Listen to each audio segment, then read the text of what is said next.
बिस्मिल्लाहिर्रहमानिर्रहीम। अस्सलाम वालेकुम नाज़रीन, आप यूट्यूब चैनल देख रहे हैं। मैं इमरान खान हूँ। सबसे पहले तो खबर यह है कि इमरान खान साहब के ऊपर एक और मुकदमा दर्ज कर दिया गया है। यानी रोज़ाना के हिसाब से मुकदमा दर्ज किए जाते हैं। अब जो मुकदमा इमरान खान साहब के ऊपर दर्ज किया गया है ये ममनुआ फंडिंग केस के हवाले से है। इसकी एक अंदर की खबर भी है मेरे पास, और वो अंदर की खबर ये है कि ये मुकदमा दर्ज करवाने के लिए बड़ा शदीद दबाव डाला गया है और बड़े ताकतवर लोगों ने यह दबाव डाला है। ये मुकदमा दर्ज नहीं हो रहा था और कानूनी हैसियत इस मुकदमे की नहीं बनती थी, और मुकदमा दर्ज करने वालों को भी आइडिया था कि इसका कुछ नहीं बनेगा। लेकिन फिर भी इमरान खान समेत 11 अफराद के खिलाफ मुकदमा दर्ज किया गया है और इसको एक बहुत बड़ी खबर करार दिया जा रहा है। और इन सारी चीज़ों को हैंडल करने के लिए और कुछ मज़ीद चीज़ें हैंडल करने के लिए FIA पंजाब का डायरेक्टर तब्दील कर दिया गया है। पहले वाले डायरेक्टर को कुछ टास्क दिए जा रहे थे, कुछ जो नया डायरेक्टर लगाया गया है पंजाब में उसको टास्क दिए जाएंगे। इमरान खान साहब के खिलाफ एक मुकदमा भी दर्ज कर लिया गया है। कानूनी हैसियत तो सच है नहीं, लेकिन इसको इस्तेमाल किया जाएगा और मुमकिन तौर पे गिरफ्तारी के लिए भी इस मुकदमे को इस्तेमाल किया जा सकता है।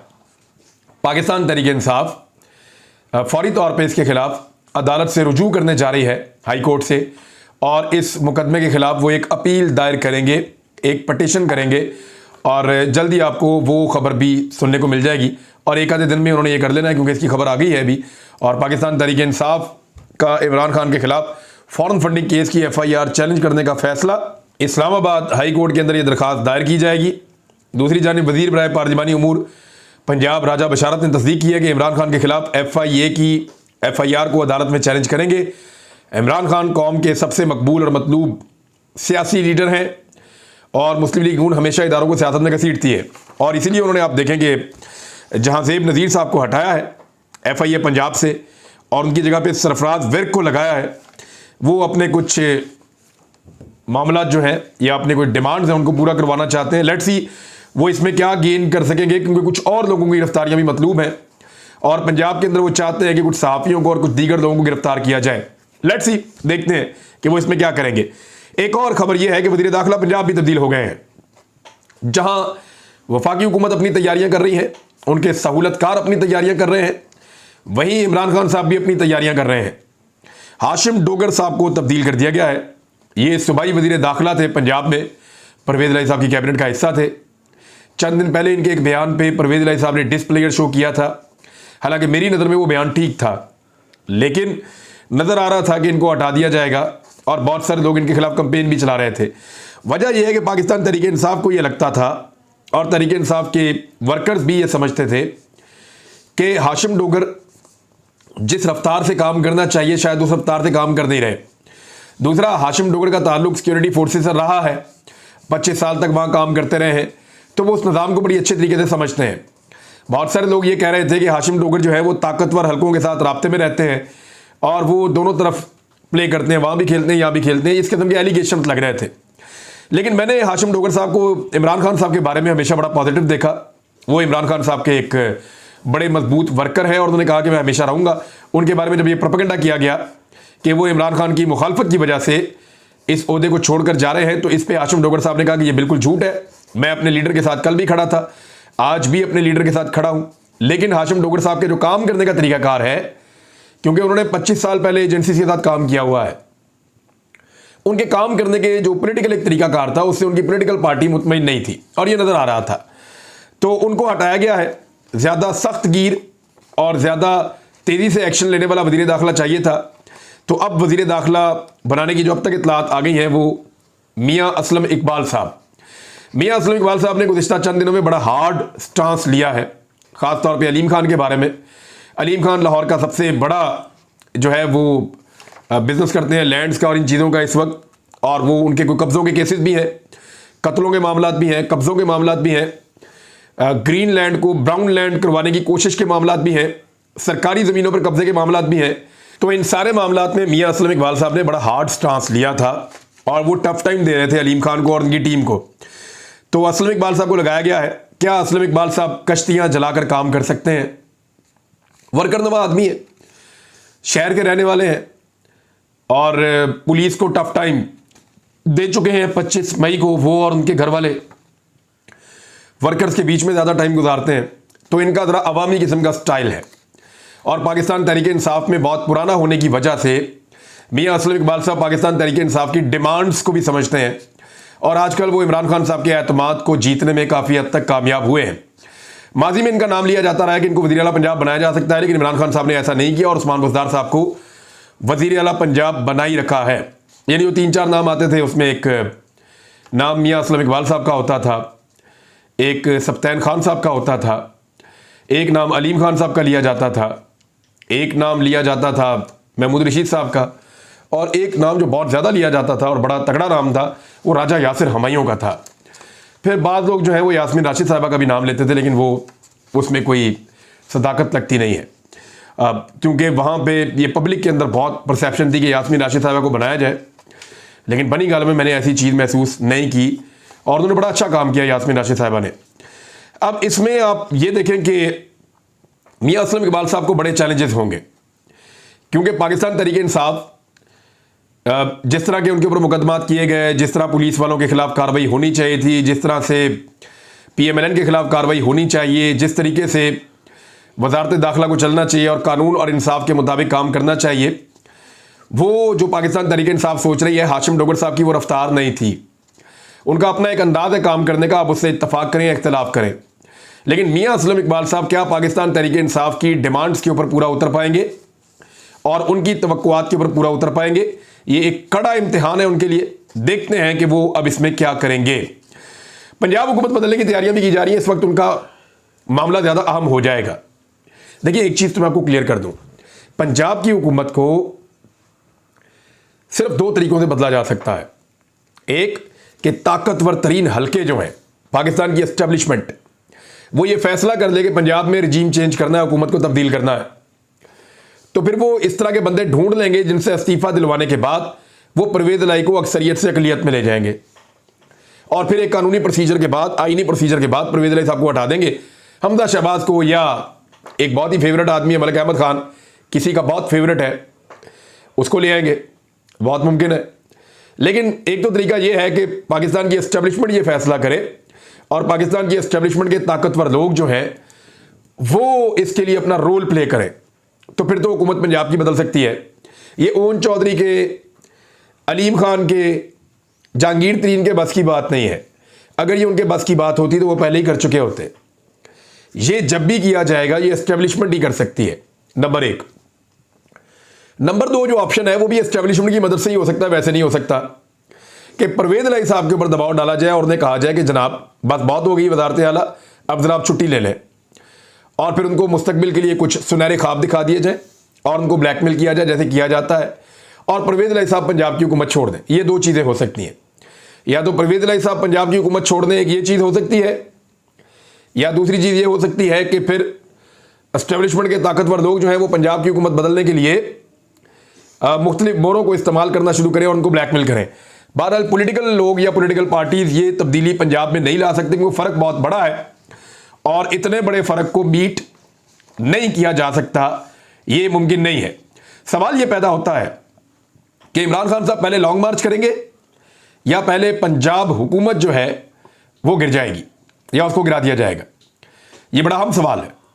कोशिश ये की जा रही है कि इमरान खान साहब के लॉन्ग मार्च से पहले पहले पंजाब हुकूमत के लिए एक नई मुसीबत खड़ी कर दी जाए और यहाँ पे एक बहरानी कैफियत पैदा कर दी जाए, लेकिन ये बहुत मुश्किल होगा, एक लंबा प्रोसीजर है। इतनी देर में इमरान खान साहब बहुत तगड़ा एहतजाज कर सकते हैं और वो एक रिएक्टिव फोर्स के पॉलिटिकल लीडर हैं।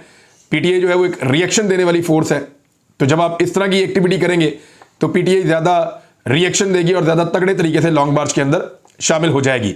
पाकिस्तान के ताकतवर लोग चाहते हैं फौरी तौर पे लॉन्ग मार्च हो, क्योंकि जब लॉन्ग मार्च होगा तो हुकूमत उनके पास जाएगी और हुकूमत उन्हें कहेगी कि जो आप चाहते हैं वो हम करने को तैयार हैं, हमारी जान छुड़ाएं इमरान खान से, और इस तरह वो बारगेनिंग पोजीशन में आ जाएंगे। तो हमेशा इस किस्म के लॉन्ग मार्चेस का, हमेशा इस किस्म के एहतजाजों का फ़ायदा जो है वो पाकिस्तान के बहुत ताकतवर लोगों को होता है। इसका फ़ायदा ज़्यादातर उन पॉलिटिकल पार्टीज़ को भी नहीं होता जो बेचारे लॉन्ग मार्च लेकर आ रहे होते हैं। लेकिन इमरान खान साहब इस सारी सिचुएशन को समझते हैं, फैसला उन्होंने करना है, टाइमिंग उन्होंने देखनी है कि कौन सी इस्तेमाल करनी है। NRO 2 आपको पता है मुकम्मल हो रहा है।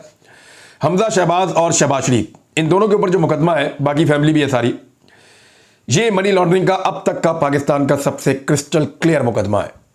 बाकायदा बैंक का रिकॉर्ड मौजूद है कि पैसा आता है मुलाजमीन के अकाउंटों में, मुलाजमीन की तनख्वाह 15-20 हज़ार, पैसा आ रहा है अरबों में, करोड़ों में, वो पैसे उनके अकाउंटों में आते हैं। 16 अरब का मुबैना तौर पे ये स्कैम है।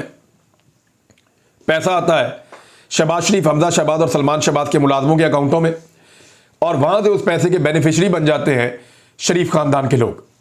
ये बड़ा क्रिस्टल क्लियर और साफ सुथरा केस है। अब इसमें अजीबोगरीब सवाल उठाए जाएंगे। यानी जो नैब का एक पूरा स्ट्रक्चर तब्दील किया गया है, वो स्ट्रक्चर ये कहता है एफआईए तो वैसे ही इनके पास है, और पंजाब के अंदर अब एफआईए के जो है वो एक बड़े ओहदेदार को भी तब्दील कर दिया गया। पंजाब का जिम्मेदार जाजीम नज़ीर की जगह सरफराज विर्क है। वो खिदमात ज़्यादा अच्छी सर अंजाम दे सकते हैं इस तरह के मुकदमात में और ऐसी चीज़ों में। तो शहबाज शरीफ और हमजा शहबाज साहब को बाइज्जत बरी करने की तैयारी हो रही है। पाकिस्तान की तारीख के सबसे क्रिस्टल क्लियर और सबसे शानदार मनी लॉन्ड्रिंग के मुकदमे के अंदर, जहां मुलाजमों के अकाउंटों में पैसे देखे गए, पकड़े गए, और उनके बयानात भी कईयों के कलमबंद हुए और बहुत सारे लोगों ने गवाहियां भी दी। अब सवालात अजीब तरह के उठाए जाएंगे। यानी यही सवाल उठाया जाएगा कि जनाब हमजा शहबाज को कैसे पता कि उसके मुलाजिम के अकाउंट में पैसे आ रहे हैं। फ्रंट मैन वाली कहानी तो वैसे ही खत्म कर दी है नैब के कानून में भी, कि फ्रंट मैन का कोई किरदार नहीं है, बस जो मर्जी जिसके मर्जी अकाउंट में पैसे आ रहे हैं, दूसरा बंदा जिम्मेदार नहीं है। कोई बंदा किसी दूसरे बंदे के अकाउंट के लिए जिम्मेदार नहीं है। तो करप्शन के सारे रस्ते खोल दिए गए हैं और जो पकड़ धकड़ के मामला थे वो सारे खत्म कर दिए गए हैं। तो जैसे मरियम नवाज बाइज्जत बरी हो गई थी, इसी तरह शहबाज शरीफ और हमजा शहबाज, ये दोनों भी अब बाइज्जत बरी होने वाले हैं। सहूलतकारों का बहुत शुक्रिया, पाकिस्तानियों को बहुत बहुत मुबारकबाद।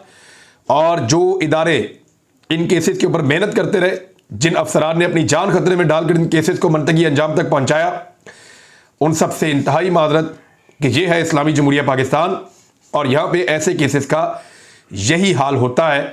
आप ताकतवर के खिलाफ जितनी मर्जी मेहनत करें, एक वक्त आता है कि पाकिस्तान की एस्टेब्लिशमेंट उन ताकतवर लोगों के साथ मुआहदा करती है और फिर उन्हें रिलीफ लेकर देती है, और वो बाइज्जत बरी होकर आप ही को जूते मारते हैं। सिर्फ इतना ही नहीं है, उधर मियां नवाज शरीफ साहब ने भी अजीबोगरीब मुतालबा कर दिया। जरा उनका भी सुन लें आप, कि मुकदमात खत्म होने तक नवाज शरीफ की वतन वापसी के इम्तहानात खत्म। वो कह रहे हैं पहले मियां नवाज शरीफ साहब के मुकदमात बंद किए जाएं और इंतखाबात से पहले मियां नवाज शरीफ साहब को लाया जाएगा, लेकिन उससे पहले उनके मुकदमात खत्म किए जाएं। आज़ाद हैसियत में वो आएंगे पाकिस्तान में। और इस पे तो नजम सेठी साहब ने बड़ी अहम ख्वाहिश का इजहार भी कर दिया है कि नवाज शरीफ की ताहयात नाअहली और सजाएं खत्म होनी चाहिए। नजम सेठी साहब का एक मासूमाना उनकी ख्वाहिश है, और इनकी ख्वाहिशात आजकल बहुत पूरी हो रही हैं। ये कुछ भी कहे पाकिस्तान की फौज के बारे में, इनके ऊपर कोई बगावत का या गद्दारी का मुकदमा नहीं बनता, क्योंकि आजकल ये आंखों के तारे हैं। लेकिन ये दिन में तारे दिखाएंगे, सिर्फ वक्त आने दें, 15 अक्टूबर गुजरने दें, उसके बाद की सूरत हाल आपके सामने वाजे हो जाएगी। अब इसमें जो है वो नवाज शरीफ साहब कहते हैं कि बाकायदा मुझे रिलीफ दिया जाए अदालतों से, और वो गिरफ्तार बिल्कुल नहीं होना चाहते, और उन्होंने कहा कि मुकदमात पहले ख़त्म हो। और मरियम नवाज पार्टी कायद का मुतालबा मुख्तदर हलकों के सामने पेश करने के लिए लीगी रहनुमाओं को हदायत दी गई है। मुख्तदर हल्के कौन है ज़रा समझें आप, ताकतवर लोग जो असल में हुकूमत में होते हैं। नवाज शरीफ का और मरियम नवाज का मुतालबा उनके सामने रखा जाएगा कि नवाज शरीफ वापस आने को तैयार है।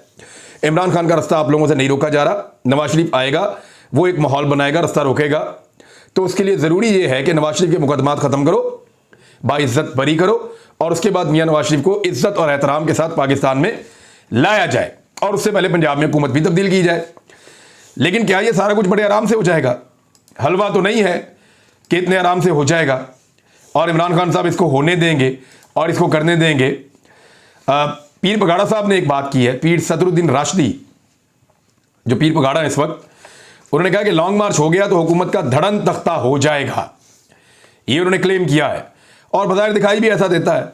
IMF की एक रिपोर्ट आई है, वो भी मैं आपके सामने रख देता हूं। वैसे ही शहबाज शरीफ साहब ने कह दिया कि गैस की लोड शेडिंग शुरू होने वाली है, बल्कि लोड शेडिंग का शेड्यूल भी आ गया है, और उन्होंने कह दिया कि सर्दियों के लिए हम गैस का बंदोबस्त नहीं कर सके तो पाकिस्तान की इंडस्ट्री और पाकिस्तान के घरेलू सारिफीन इस हुकूमत का नाम लेकर इन्ना लिल्लाहि व इन्ना इलैहि राजिऊन पढ़ लें, क्योंकि उनको गैस की सहूलत मैसर नहीं आने वाली इन सर्दियों में। और IMF क्या कह रहा है? पाकिस्तान में बेरोजगारी और महंगाई में इजाफा होने जा रहा है, और उन्होंने वर्ल्ड इकोनॉमिक आउटलुक रिपोर्ट जो है वो जारी कर दी और पाकिस्तान के हवाले से खदशा दायर किया है कि रवां माली साल में तरक्की की शरह गुज़िश्ता बरस के मुकाबले में काफ़ी कम रहने के साथ साथ बेरोज़गारी और महंगाई में इजाफा हो सकता है। और महंगाई में भी इजाफा होगा, बेरोज़गारी में भी इजाफा होगा और पाकिस्तान की जो माशी तरक्की है वो भी कम होती चली जाएगी। तो ये चीज़ें क्या इंडिकेट कर रही हैं? यानी पाकिस्तानी जो बाहर से पैसा भेजते हैं, जिसको हम फॉरेन रेमिटेंस कहते हैं, बाहर से पैसा आ रहा है ना, फॉरेन रेमिटेंस है या तरसील ज़र उसको उर्दू में कहते हैं, 11% कम हो गया है। इमरान खान साहब के दौरे हुकूमत में 11% पाकिस्तानी ज़्यादा पैसा भेज रहे थे पाकिस्तान में, आज 11% वो पैसा भेजने की शरह कम हो गई है। ये नुकसान पाकिस्तान को इस इंपोर्टेड हुकूमत का हो रहा है। सरमायाकारी पाकिस्तान में आ नहीं रही, कोई इन्वेस्टमेंट पाकिस्तान में करने को तैयार नहीं है। जो पाकिस्तान के अंदर है वो भी बेचारे मजबूर है, परेशान है। तो इंपोर्टेड हुकूमत को रखने की जितनी कोशिश की जाएगी, पाकिस्तान की मईशत का और आम आदमी का उतना पट्टा बैठेगा। ये बात जिनको समझनी चाहिए ना, उनको समझ नहीं आ रही और सारे अपने अपने चक्कर में हैं। अब तक इतने, अपना ख्याल रखिएगा, अपने चैनल का भी। अल्लाह हाफ़िज़।